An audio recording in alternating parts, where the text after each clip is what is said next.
Большой толковый словарь якутского языка теперь в цифре. Словарь опубликовали в электронном формате, он состоит из 80 тысяч слов.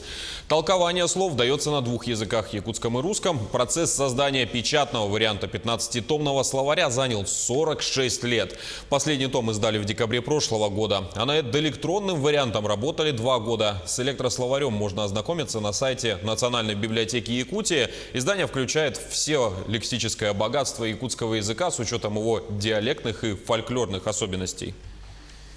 Оцифровка большого толкового словаря якутского языка – это огромный подарок всем, кто изучает, всем, кто интересуется якутским языком.